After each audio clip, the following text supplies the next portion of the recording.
Hi to all, this is the third video regarding state space analysis.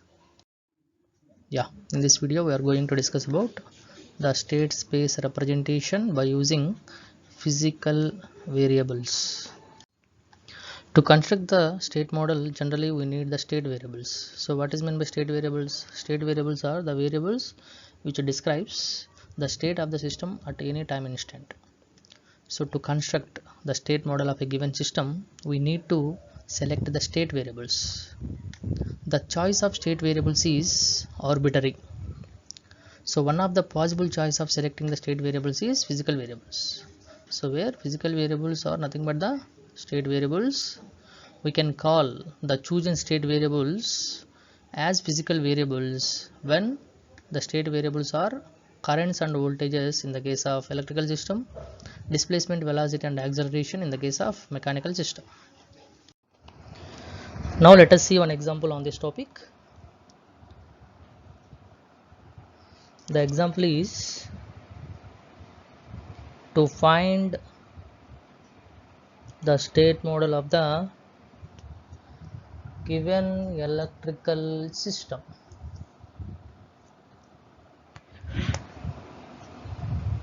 The example is to find or to obtain the state model of the given electrical system. Okay.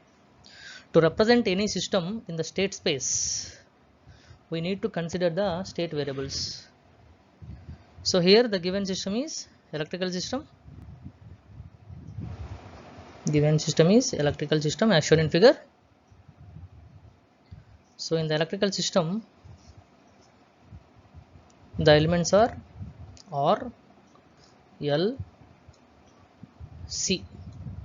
So the given electrical system simply represents a basic RLC circuit. So where V of t represents the applied voltage, Vc represents the voltage across the capacitor. Vc represents the voltage across the capacitor. Okay. In general, the current passing through the inductor and the voltage across the capacitor can be considered as state variables in the electrical system. In the given electrical system, there is one inductor and there is one capacitor. There is only one inductor and there is only one capacitor. Therefore, let the current through the inductor as one state variable and the voltage across the capacitor as another state variable. So we know the state variables are generally represented by letter X.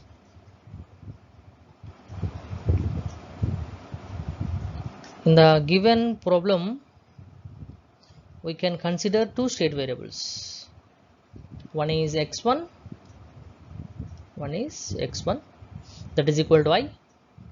That is nothing but the current passing through the inductor. Another state variable is x2, that is equal to Vc, where Vc is nothing but the voltage across the capacitor.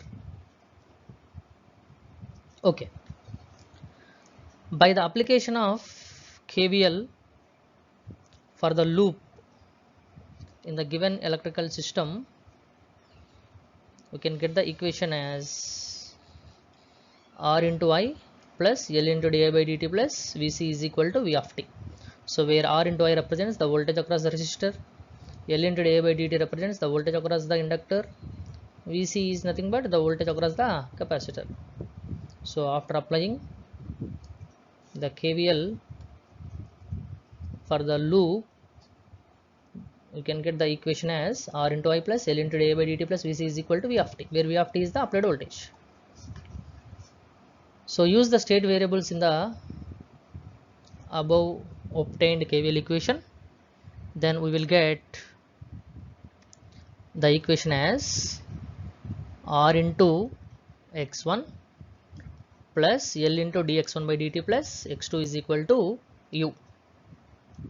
So where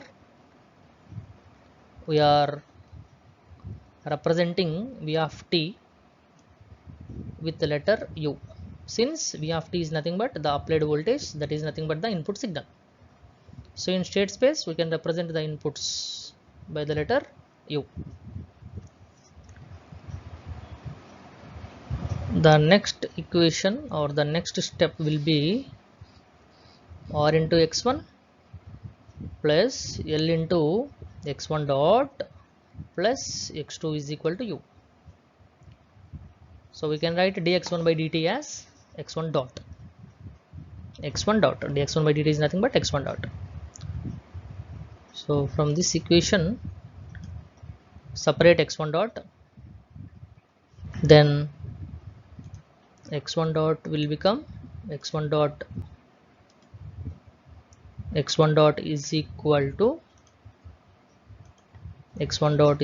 to minus r by l x1 plus 1 by l x2 plus 1 by l into u.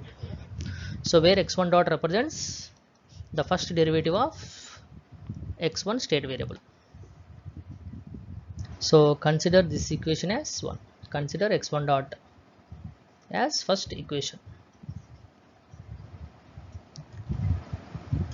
And from the network we can write the voltage across the capacitor Vc is equal to 1 by C integral IDT. So we know voltage across the capacitor is equal to 1 by C integral IDT.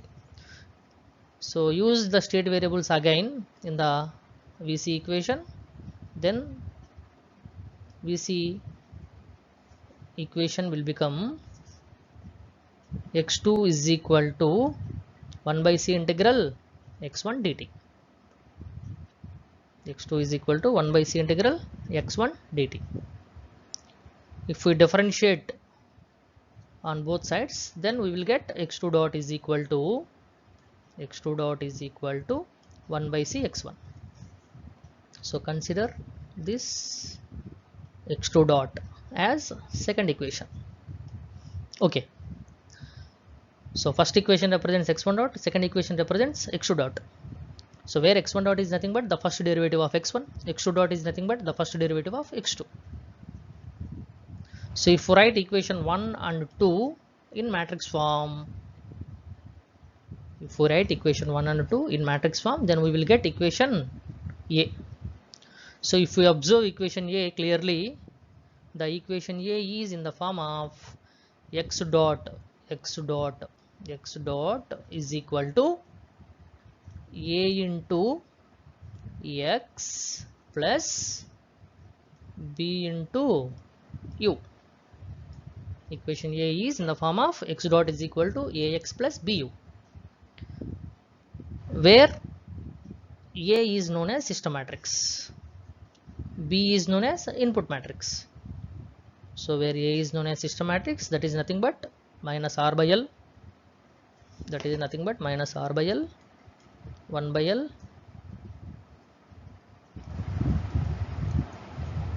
1 by C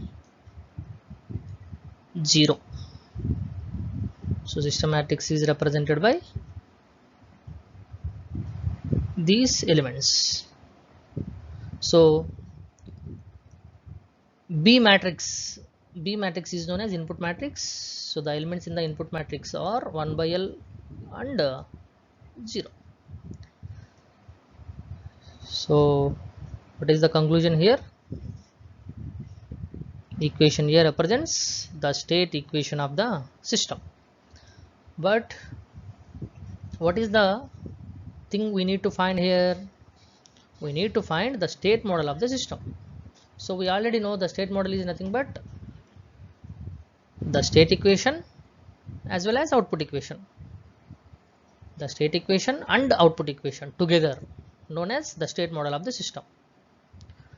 So to find the state model, the state equation is not enough.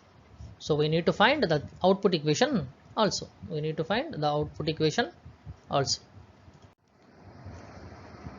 So now you will see how to find the output equation. So we already know in state space analysis the outputs are generally denoted by letter Y, and in the given problem we are considering the voltage across the capacitor as output. We are considering the voltage across the capacitor as output. Therefore, Y is equal to Vc. So where Y is nothing but output, Vc is nothing but the voltage across the capacitor. So output Y is equal to voltage across the capacitor. So use state variables again in this equation, then we will get Y is equal to x2. So consider this equation as third equation. So write equation 3 in matrix form to get Y is equal to 0 1 a row matrix into x1 x2 a column matrix. So if we observe the equation B, it is in the form of Y is equal to Cx. Y is equal to Cx. So Y is equal to Cx represents the output equation. Therefore, equation A and B together represents the state model of the given electrical system. Yeah, what are the points we need to remember here? We already know that state model consisting of both state equation as well as output equation. To find the state model for any system, first we need to find the state equation, then we need to find the output equation. So the state equation as well as output equation, the state equation and output equation together is known as the state model of the system.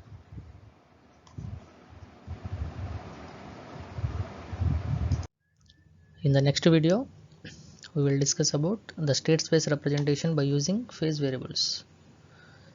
Okay guys, keep watching the videos. Thank you all.